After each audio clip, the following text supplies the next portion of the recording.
Let's try to pretty up this motor a little bit. What do you think?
Well, that took longer than I care to admit, but I think it looks a little better. Had a heck of a time trying to get them to line up. They seem to have gone in like a funky angle, but looks better than what was on there, I think. So we're going to run with those. Suppose now we'll have to get the air cleaner that matches, right? Hey, you know what? The budget was already blown back in February, so might as well splurge a little bit more. All right, well, I'm still on and off with the starter situation, trying to figure out why. I don't know if it's the flex plate giving us the problem, because both starters are kind of acting the same way. It's kind of strange because it turns over. A couple of times it turned over really good, and then all of a sudden it started doing it. Just like maybe it hit a bad spot in the flywheel or something. I don't know. But we're going to have to really dive into that this week. So right now, today is a nice day. When we pop these doors back off and start doing a little body work on them so we can at least get the doors sprayed and back on the truck. Even if it's a little progress, it's still progress, right? That's the way I look at it.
Well, fellas, like I told you before, these panels are pretty rough.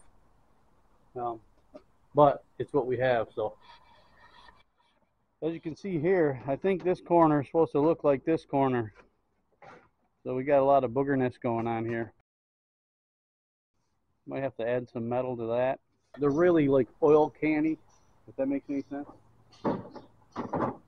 But like I said, it's what we have, so we have to make it work. There's a lot more elbow grease and fixing this corner here. I think we can make these work. I'm not too worried about the inside here because we got a panel going on inside this. We got an insert going in there, so I'm not going to go crazy with body work there.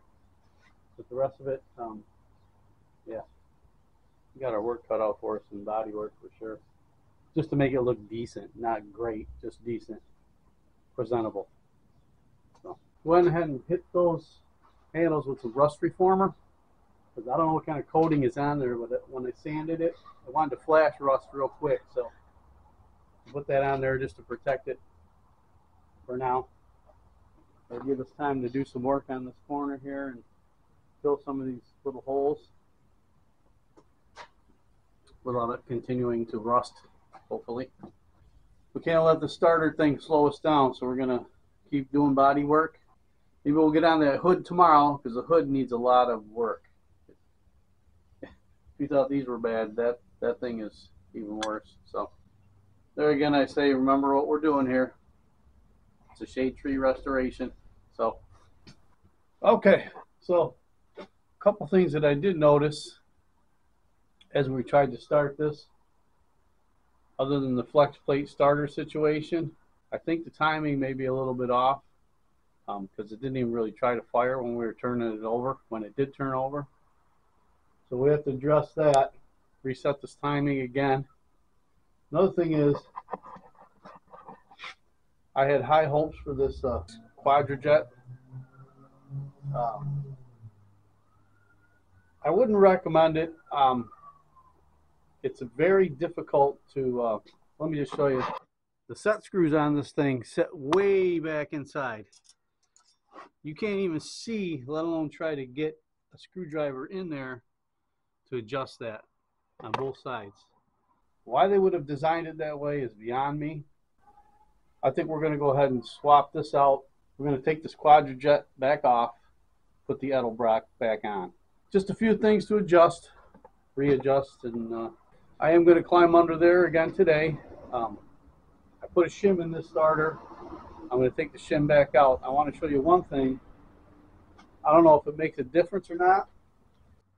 This is the bolt that came with the original starter on the 350, and this is the bolt that came with that high torque starter. You can see the difference in size. I was thinking that when I drew this one up on the new starter, it didn't seem like it went all the way up.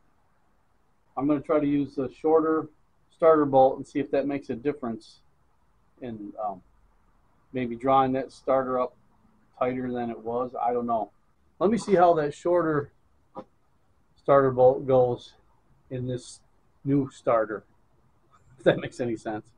We're going to try that and see if that makes a difference. If not, I'm going to say it's the Flexplate that's the problem here. As much as I hate to say that, we're going to have to pull this engine again. The biggest reason is I'm not comfortable being underneath this thing on jack stands to try to pull a transmission out.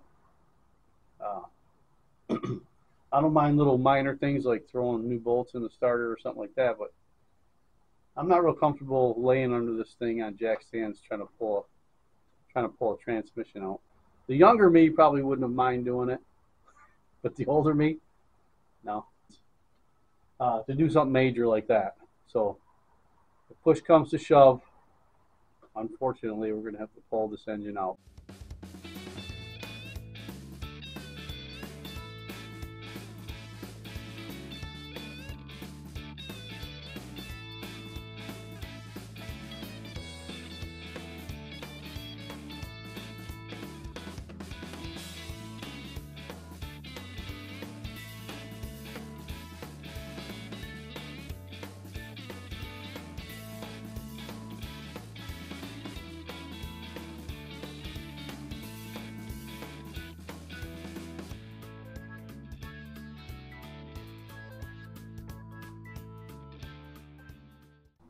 Okay, so we got our timing reset just because. Got that quadri off. Got the Edelbrock back on. What I'm going to do now is jack this thing up, get underneath it, and take that shim out that we put in there. And I'm going to try that shorter bolt on this side of the starter to see if that doesn't make a difference. It probably won't, but I'll try anything other than to have to pull this engine again. Alright, so with fingers crossed, let me get underneath this thing and see if that is going to make a difference. Okay, shim is out, new bolt is in. Let's see if this made a difference or not. Okay, start the old 46, take 12.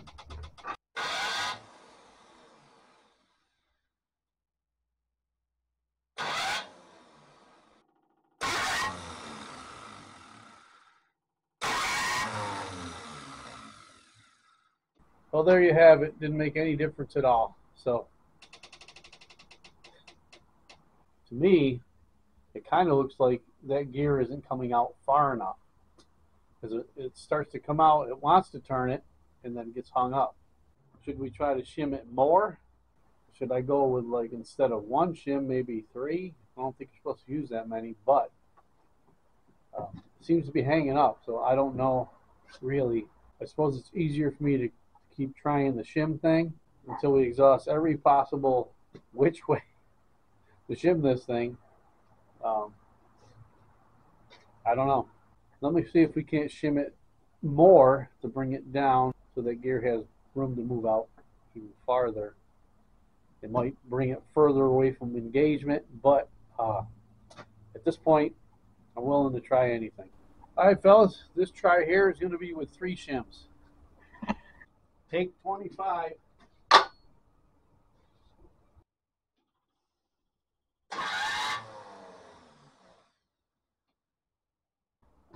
Nope. Let's stick the camera underneath there and see what we got. To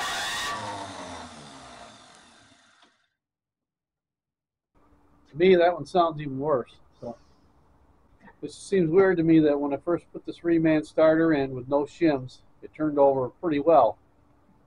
Maybe 4 or 5 times, and then it started doing this. So, I don't know if like the starter is crap, wasn't rebuilt properly, or something's not right with it. So we buy a brand new starter? Well, here's an update to that starter situation. So we're just going to bite the bullet and buy a brand new starter for this, and that will totally eliminate the starter issue. Then we'll know it's the Flexplate. I hate to do it, but this is the only way we're going to resolve this issue. So let me do that. Well, it is a brand new day, and you're probably wondering why this engine is half torn apart. Well, let me just tell you something. As I was editing the video last night, as we inspected the starter, I noticed that the flex plate is on backwards. So yeah, even though I looked it up and made sure that I was going to install it right, I went and installed it wrong anyway. You really got to pay attention to what you're doing, I guess, not have your mind in 10 other things. So today, another wasted day, we're going to pull this engine out, turn the flex plate around, put it back in, and I'm quite sure that that might solve our starter issue. So without further ado, let me get to doing that. Okay, so learn from me of how not to do it first. Let's go ahead and put this thing back together the right way. Red Loctite and torque wrench set to 65 foot-pounds according to the internet. So let's do that. So it took me a few days, but I finally got the old girl back together. Probably would have gotten it done a lot faster if I hadn't had to stop, power wash, and re-stain a deck, and put together a greenhouse. But that's what the boss wanted me to do, so that's what I had to do before we could play with our toy. Any old way. She heard me. Uh-oh. Let's Turn the key and see what we got. Trying to engage the starter. Take 346.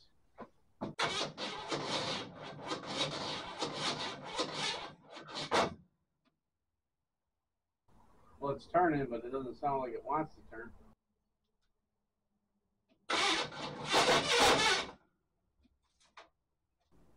So let's climb underneath this thing, see if we can't start the shim process all over again. Okay, so this is one starter shim. Take 347.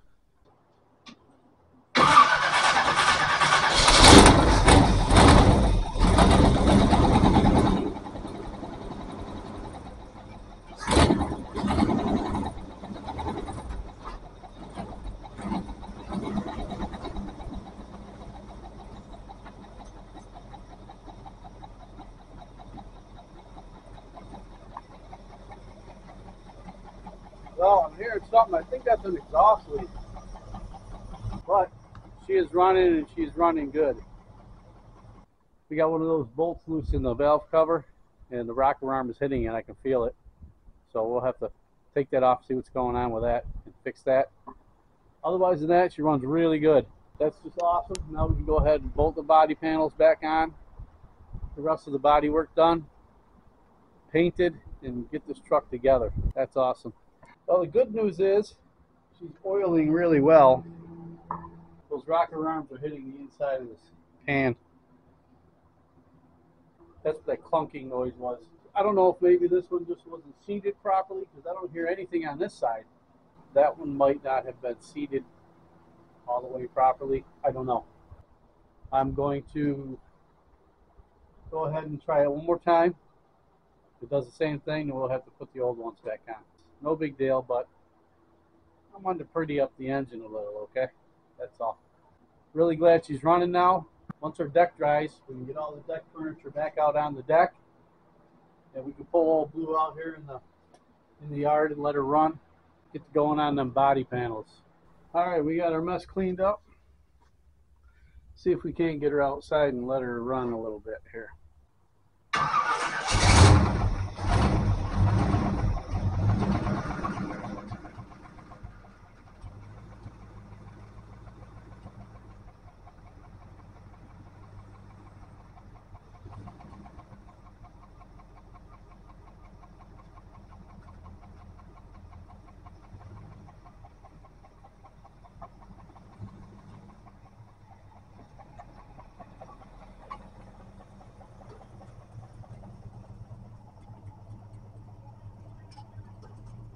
Runs really good.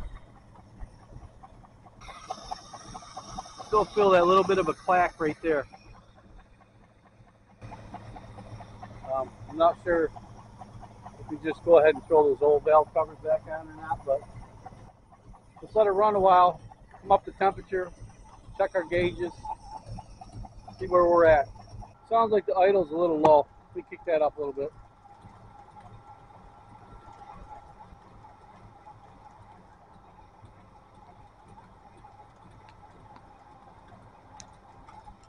Sounds pretty good to me.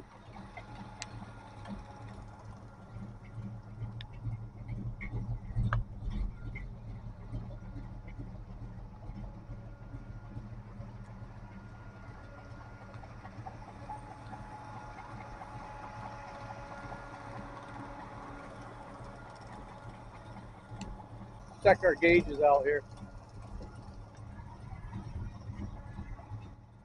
Fuel gauge, I think I got to put a ground on that. We got great oil pressure. Temperature hasn't come up yet. Voltmeter works. Is working.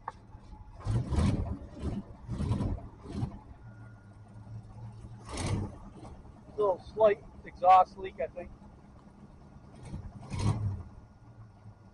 But we'll tighten that up. All in all, real happy with the new engine. Nothing's leaking. It runs really good. Wanted to let her run a little bit, but it's starting to rain. We got no glass in this thing, so we get her back in the garage.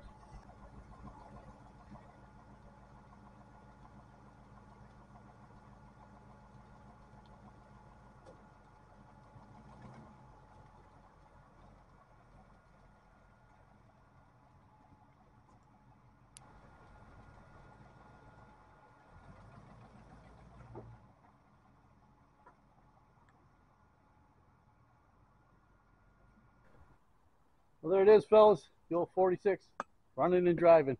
As soon as the smoke clears, we'll get in there and start throwing some body panels back on it. Start working on the body panels that need paint and get this thing done, man. All right, so yesterday we went and got our front clip back on the truck, as it were. Still have about 40 more bolts to put in it, but today we're going to finish that. I've got the original wood that came with the truck in the bed.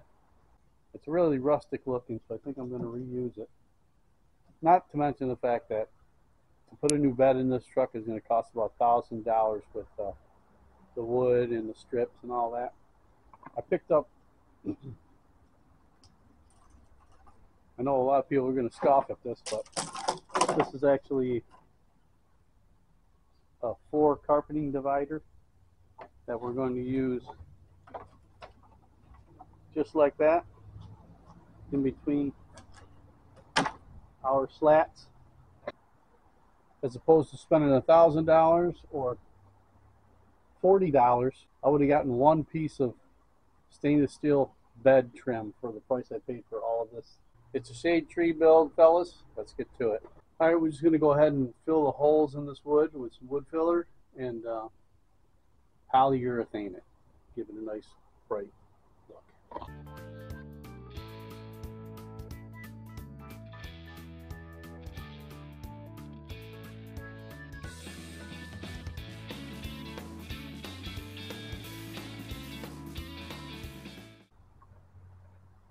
I'm thinking the poly brings out all that nice wood grain.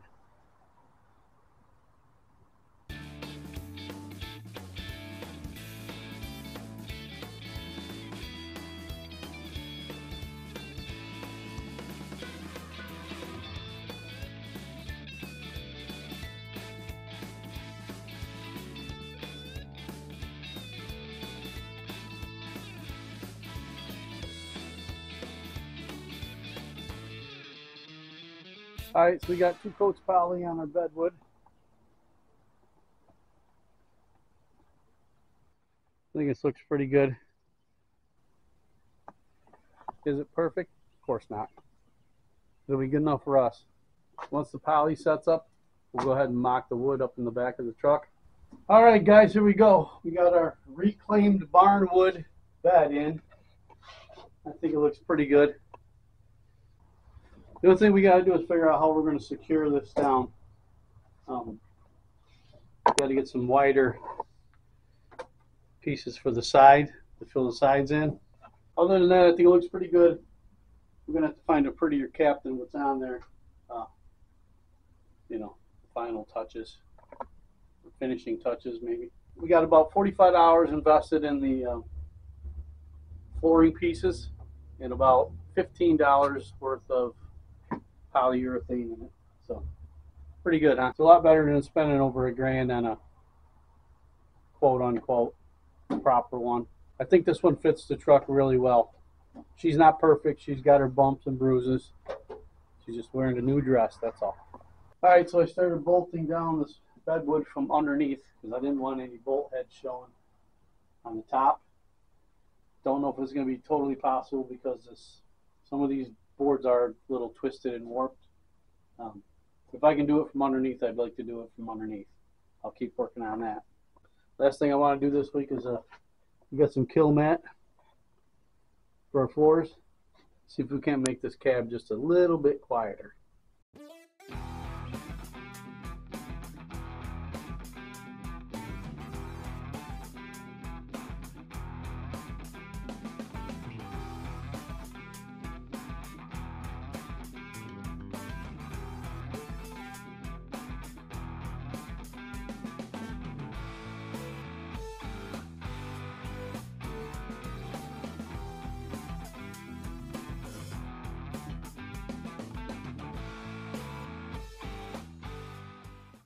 Well, there it is, fellas.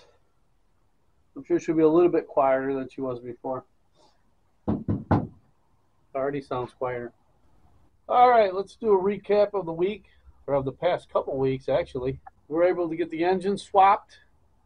We were able to figure out the starter situation, got that resolved. We got our reclaimed barnwood bed installed, or almost all the way installed, or mostly installed, I should say. We got the 305 fired up. She runs really well. We got the timing set right. We just got to do a little more tweaking on the carburetor. We got our front clip back on. Well, the only thing left to do now is body work. There's a lot of body work to do. I know that's not very exciting, but it's pretty much what we're down to. We got the glass coming. Next week, maybe we can install the glass, get the doors painted, get them back on, and hit the road, man. I do appreciate you guys hanging with me through this build. We got a couple more videos left on the truck. What's up next? I'm not really sure. I'm going to start looking around maybe the marketplace and around the area here in upstate New York and see what's for sale. See if we can't find us a good project to pull in. I guess we're just going to have to wait and see what we come up with. As always, I appreciate you guys tuning in. Hope to see you next week. And until then, man, take it easy.